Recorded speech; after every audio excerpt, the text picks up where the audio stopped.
America Israel का Iran से युद्ध ऊपर ऊपर से तो बहुत कुछ दिखता है, बट अंदर अंदर से जो चलता है वो शायद पता भी नहीं चलता।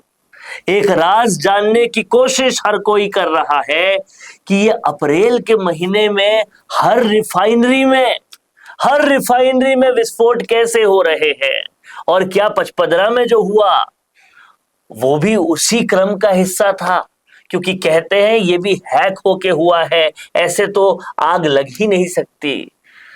तो ये सब कौन करवा रहा है दुनिया में?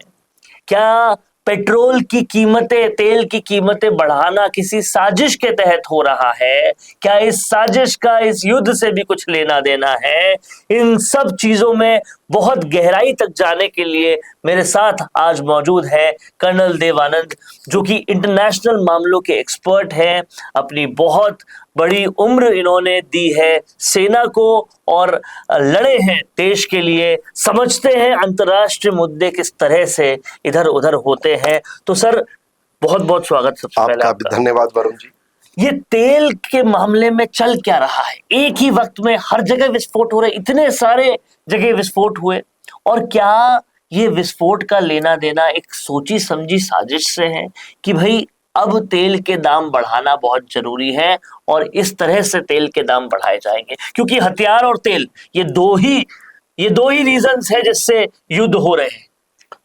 वरुण जी, बड़ा इंटरेस्टिंग सवाल है आपका। देखिए, युद्ध 28 फरवरी को शुरू होता है, जब इजराइल और अमेरिका ने मिलकर के ईरान के कुछ हिस्सों पे बमबारी की थी, और उसके अंदर इनके जो शीर्ष नेतृत्व है उनको एलिमिनेट कर दिया गया। पर अब बहुत सारी चर्चाएं पिछले एक महीने से ज्यादा समय बीत चुका हो रही हैं कि ये कारण क्या है। रोज गोल पोस्ट चेंज हो रहे हैं, कभी अमेरिका के, कभी इसराइल का। तो खैर गोल पोस्ट चेंज नहीं हुआ, पर बाकी लोगों के IRGC। मैं इस बात पे शुरू करूं, पहले बताना चाहूंगा, देखिए ये जो युद्ध है ये ईरान वर्सेस कोई नहीं है। ईरान का तो अंदर कोई सरकार बची नहीं है। आज के दिन ईरान मात्र नागरिक है वो उतने ही दुखी हैं जितने और लोग इनसे प्रताड़ित हैं। वहां पर IRGC की कमांड कंट्रोल आ चुकी है, और कल की न्यूज है कि उनके फॉरेन मिनिस्टर ने रिजाइन कर दिया है। ये अपनी जान बचाने के लिए किया है उन्होंने। और इस स्थिति के अंदर जो पूरा आपने ताना बाना जो चल रहा है, अमेरिका इस युद्ध में कूद करके क्यों आया? बहुत सारे विद्वान अपने अपने विचार से बातें रखते हैं। कुछ कहते हैं कि अमेरिका ने पहले दिन बोला कि हम डीन्यूक्लियराइज करेंगे, फिर दूसरे दिन बोला हम इनका मिसाइल खजाना खत्म करेंगे, तीसरे दिन कुछ चौथे करते करते हॉर्मुज पर आकर के आज उन्होंने ब्लॉकेड का ब्लॉकेड कर रखा है। बिल्कुल सही बात है। दूसरी तरफ इजराइल, मैं मानता हूं वो गोल पोस्ट नहीं बदलता है। इजराइल ने पहले दिन क्लियर किया कि मैं, ईरान कहता है, जो ईरान IRGC का ईरान है, जो इस्लामिक रेडिकल्स का ईरान है, ईरान नागरिक की कोई पूछ नहीं है, वो कहता है कि death to Israel, death to America. जब कोई एक कंट्री, एक जो भी संचालन ऐसी बात कहता है तो उस देश को कानूनी अपने काउंटर काम करना पड़ेगा। इजराइल क्लियर है, मैं हर तुम्हारे लीडर को मारूंगा जो मेरे को नुकसान करेगा। दूसरी तरफ अमेरिका क्या है, डेमोक्रेसी इस प्रकार की है कि वो कहता है कि भाई इस तरह की बात नहीं, वो बहाने ढूंढता है। हम सबको विदित है कि अमेरिका वो देश है, अगर मैं मानूं एक सैनिक के नाते वरुण जी, अगर दुनिया में आतंकवाद को, अगर इस विचार को जन्म दिया है after second world war, even second world war के दौरान एक इरगुन नाम का ग्रुप था जिन्होंने ब्रिटिश हेडक्वार्टर पर अटैक किया था, तो वो आतंकवाद का जन्मदाता मैं मानता हूं अमेरिका है। पर चलिए देखिए, वो अब जिसकी लाठी उसकी भैंस, गांव में चौधरी को कौन कह सकता है कि तुम गलत कर रहे हो? या आज के दिन हिंदुस्तान में सरकार के या थानेदार को बहुत कम, अब समय बदल गया है, पर जो अंग्रेजों के जमाने में कौन बोल सकता था आप गलत? तो वही स्थिति है। अब अमेरिका इसमें कूदा, बड़े बड़े विद्वान अपनी बात करते हैं, पर मैं आपसे वरुण जी काफी हद तक रादर पूर्ण सहमत हूं कि अमेरिका का मकसद इसमें तेल और वेपन इंडस्ट्री था। जैसा आपने तेल बताया, पर मैं दोनों जोड़ देता हूं। इजराइल का मकसद था कि हमास को वो कमजोर कर चुका था, हिजबुल्लाह को कमजोर करे, और हूतियों का तीसरे नंबर पे आकर के उसका खाला करे, और चौथा, जब तक ईरान का न्यूक्लियर प्रोग्राम खत्म नहीं हो वो कभी स्वीकार ही नहीं करेगा कि मैं लड़ाई से बाहर हूं। सीज फायर के लिए अमेरिका कूद रहा है, सीज फायर के लिए इजराइल कुछ नहीं बोल रहा है। वो तो लेबनान के साथ ठोके जा रहा था, लेबनान ने उनके साथ संधि कर ली कि आओ भाई हम दोनों मिलकर के हिजबुल्लाह को मारते हैं, तो वो एक तरह की चर्चा है। अब अमेरिका का देखिए, मैं जो समझ पाया अमेरिका का इशू, अमेरिका देखिए, जब यूक्रेन का युद्ध शुरू हुआ तो वो रूस के खिलाफ बहुत उसने जो कुछ करना था किया। रूस को मौका मिला, जो ही ईरान का ये लड़ाई शुरू हुई तो रूस ने इनको इंफॉर्मेशन देना शुरू की। अब कोई माने या नहीं माने, हथियार जो भी साजो सामान, अब एक स्टेज आई तब दोनों ने इनकी कोई वार्तालाप हुई, मानता हूं मैं। अब वो मैं पब्लिकली मुझे नहीं पता है कहाँ हुई है, पर हुई जरूर है। उसके बाद ये मेरे को लगता है उन्होंने कहा हुआ है, रूस भाई तू यूक्रेन का कंधा पकड़, सॉर्ट आउट कर, मुझे यहां छोड़ दे। और अगर आपने देखा होगा, रूस ने आज तक एक भी स्टेटमेंट, एक बार बीच में बोला है कि भाई ये हॉर्मुज का नहीं होना चाहिए। बाकी उसने नहीं कहा कि अमेरिका तुम निर्दोषों को मार रहे हो या कुछ कर रहे हो। दूसरी बात, अब इसके अंदर जो तेल का मामला आपने सही उठाया कि रिफाइनरीज को, और देखिए अमेरिका बड़ा चालाक है। अमेरिका ने कोई भी इस तरह का एक्शन नहीं लिया कि जहां खुद रिफाइनरीज को वो तोड़ रहा हो। उसने वार्निंग दी, अपने आप को बड़ा दिखाने का प्रयास किया, पर एंड में हुआ क्या हुआ? ये वरुण जी, मैं आप दोनों बैठे हैं, आप मुझे थप्पड़ मारते हैं, मैं आप बड़े आदमी, आपको कुछ बोल नहीं सकता, तो मैं अपने कैमरामैन को थप्पड़ मारना शुरू कर दूं या आपके ऑफिस के, क्योंकि मेरी हिम्मत आपको तो मारने की है नहीं। पर मुझे लगता है इसमें भी साजिश है, कहीं न कहीं साजिश की बू आती है कि ऐसा क्या कारण था कि ईरान में जो ताकतें थी वो सारे पड़ोसी देशों पर, और पड़ोसी देशों पे भी उन्होंने अमेरिका को बोल करके गोलाबारी की है। और उसके बाद जब वो गोलाबारी करने से उनका पेट नहीं भरा तो बोला हम तुम्हारे पाइपलाइन तोड़ दिए, रिफाइनरी तोड़ दी, कोई शिप आ रहा था उसको, मतलब तेल इंडस्ट्री को उन्होंने खत्म किया इस इलाके को। मैं सहमत हूं। दूसरा, इस युद्ध से तो मैं देख रहा हूं जिस प्रकार से अमेरिकन के लेटेस्ट वेपन्स, यहां टेस्टिंग ग्राउंड है साहब, ये टेस्ट हो रहे हैं रोज आए दिन, missile system, weapon, equipment, naval frigates, naval underground missiles, overground missiles, mine sweeper, mine clearance, name a weapon, name A equipment, name A signal, सारी चीजें टेस्टिंग हो रही है।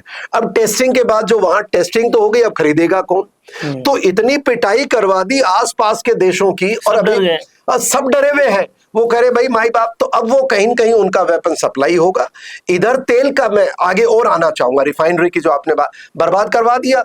जो थोड़ा बहुत ईरान का देखिए, उन्होंने जानबूझ के, मुझे लगता है कि हॉर्मुज आइलैंड को जानबूझ के अभी तक वो उसको डिस्ट्रॉय नहीं कर रहे, वरना कोई मुश्किल नहीं है, क्योंकि मुझे लगता है अमेरिका को हॉर्मुज का इस्तेमाल करना आने वाले समय में, और अगर वो नहीं भी करना चाहता है तो कोई न कोई प्लानिंग है इसकी, वरना हॉर्मुज का एक ही तो सेंटर है वरुण जी।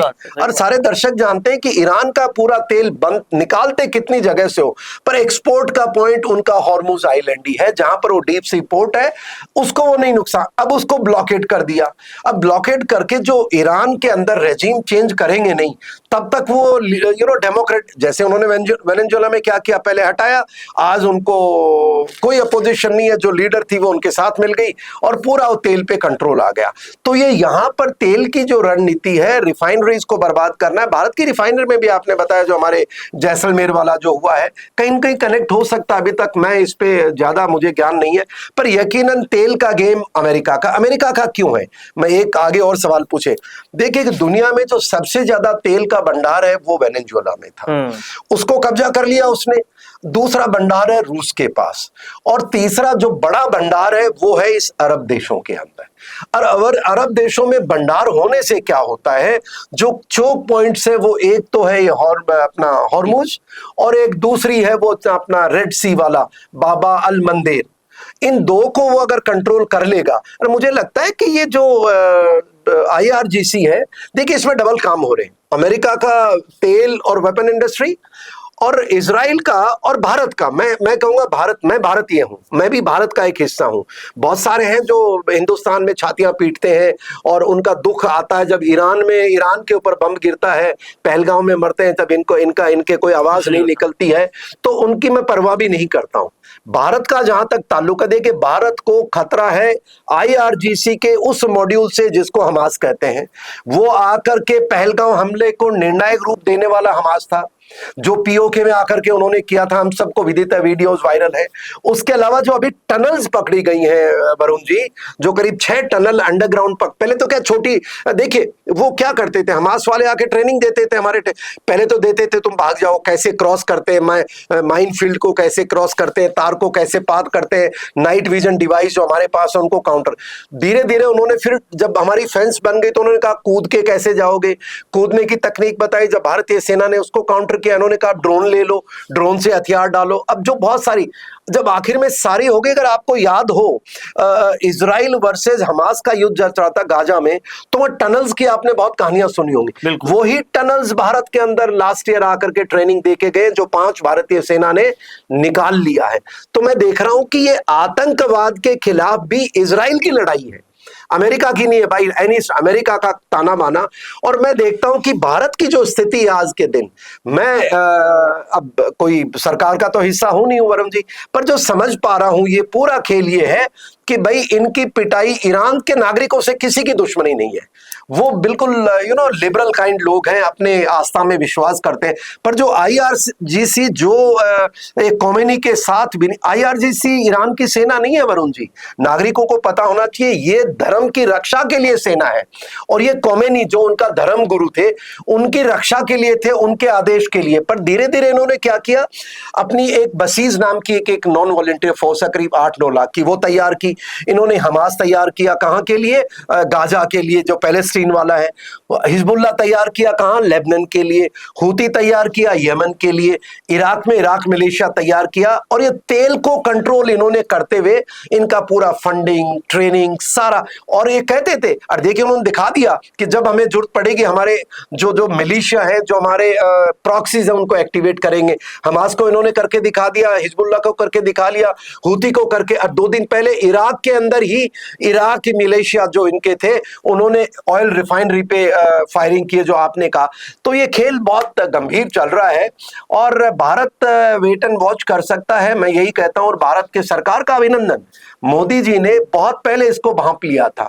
तो जो तेल का सोर्स था, जो अरब कंट्रीज थी, आज के दिन 41 देशों से, जितनी मैं पूरी छोटी मोटी डाइवर्सिफाई कर लिया है। और अमेरिका से भी तेल लेना, हमें क्या फर्क पड़ता भाई, हमारी किसी से न नाराजगी न दोस्ती। अब अमेरिका अपने इंटरेस्ट के लिए हमको तेल दे रहा है, रूस भी हमें दे रहा है, भाई देते जाओ, हमें तेल चाहिए। तो मैं मानता हूं अभी स्थिति वेट एंड वॉच है। शांति तो मुझे कहीं आसपास लगती नहीं, एक ही कंडीशन में होगी, अगर IRGC के जो बताया जा रहा है कि अमेरिका ने उसमें गुट तोड़ दिए हैं, उनमें डिवीजन आ गया है, और उसमें जो डिवीजन आया है उसको अगर अमेरिका कहीं प्रॉप अप करके, बिकॉज वो शाह ऑफ ईरान को तो कर नहीं पाए, जब बीच में ये शुरुआत हुई थी, अमेरिका ने बोला था कि हेल्प इज रीचिंग यू, वो नहीं हो पाया। तो कहीं न कहीं इन्हीं को तोड़ेंगे। अब तोड़ने के लिए इनको बहुत अच्छा एक मिला हुआ है, वो पाकिस्तान, क्योंकि पाकिस्तान के जो चीफ है वो ISI का चीफ थे, और वो जो चीफ थे तो वो भी प्रॉक्सी में माहिर है, भारत में प्रॉक्सी के माध्यम से, तो नॉन स्टेट एक्टर्स के माध्यम से। और ये जो IRC है ये भी प्रॉक्सी में माहिर है। तो इन दोनों का जो इस्तेमाल हो रहा है, अभी आगे गंभीर स्थिति आने वाली है। इतना सिंपल गेम नहीं है। वेपन का अपना मार्केट है, तेल का अपनी जगह है, और इजराइल को अपना सेफ्टी और ग्रेटर इजराइल बनाना है, क्योंकि वरना उसको जीने नहीं देंगे। अब बाकी दुनिया सिर्फ रशिया अपने काम में लगा हुआ है। कहां पर वो काम में लगा हुआ है, उसके पास अपना यूक्रेन में। और चीन है, वो वेट एंड वॉच है, बट चीन को सिग्नल मिल चुके हैं कि तो अब चुप हो जाए। चीन की स्थिति, चीन की कोई आसान अच्छी नहीं है वरुण जी आज के दिन। वहां ऐसा माना जा रहा है कि चीन के अंदर अंदरूनी इतनी दिक्कतें आ रही हैं, और जो भारत की स्थिति उभर के आ रही है, वेट एंड वॉच की सही है, बट भारत के अंदर जो गतिविधि मैं देख रहा हूँ, सरकारी तंत्र, सेना, या जो नोटम इशू हो रहे हैं, या जो एक्सरसाइजेस देखने में आ रही हैं, मैं मानता हूँ कुछ न कुछ बड़ा होने वाला है। बड़ा होने का एक ही है, पाकिस्तान घिर चुका है, और भारत के पास एक अच्छा मौका आज के दिन, अपनी नेवी को कल ही एस्कॉर्ट करके हमारे तेल के टैंकर लेके आए। बहुत अच्छा फैसला है भाई। नेवी है किस लिए? आफ्टर ऑल नेवी कोई हमारे भारत में लड़ाई थोड़ी लड़ने के लिए, नेवी है इंटरनेशनल वाटर्स में हमारे हितों की रक्षा करने के लिए, और बहुत अच्छे तरीके से उन्होंने कल किया है, और नेवल शिप्स को लेके आई है, ऐसा अभी मेरा मानना है वरुण जी। तो कहीं ना कहीं इससे एक बात साफ हो चुकी है कि तेल को लाने के लिए बहुत सारे देशों का तेल निकालना अमेरिका का प्लान है, और वो तेल निकाला अब जा रहा है। और कहीं ना कहीं तेल और हथियार ही 2 ऐसे मौजू हैं जिस पर पूरी दुनिया में कहीं ना कहीं वॉर्स बढ़ते जा रहे हैं। और अब इनके रुकने का मंजर सिर्फ तभी आएगा जब कई सरेंडर्स होंगे और कहीं ना कहीं पावर्स बढ़ेगी। आपका क्या कहना है इस सब पर लिख डालिए कमेंट बॉक्स में। देखते रहिए संवाद, क्योंकि ये संवाद है भारत का, भारत के लिए। नमस्कार। वीडियो चाहिए बिजनेस प्रमोशन का या फिर पर्सनल ब्रांडिंग के लिए, तो अब आपको एक ही जगह मिलेंगे हाईटेक स्टूडियोज, प्रोफेशनल सेटअप और creative team, green screen and soundproof studio, perfect lighting और pro setup. Podcast setup, ultra clear audio और multi camera angles, 75 inch touch panel, teaching और एक्सप्लेनर वीडियोस के लिए परफेक्ट। 10 से 15 साल experienced anchors और journalist जो आपके कंटेंट को देंगे प्रोफेशनल टच। राजस्थान का तीसरा सबसे बड़ा डिजिटल न्यूज़ चैनल आपकी ब्रांड को मिलेगा प्लेटफॉर्म। 50+ प्रोफेशनल वीडियो मॉडल्स जो आपके प्रोजेक्ट को बनाएंगे ज़्यादा इंगेजिंग। हमने 5000+ बिजनेस और ब्रांड्स को ग्रो करने में की है मदद। अब आपकी बारी।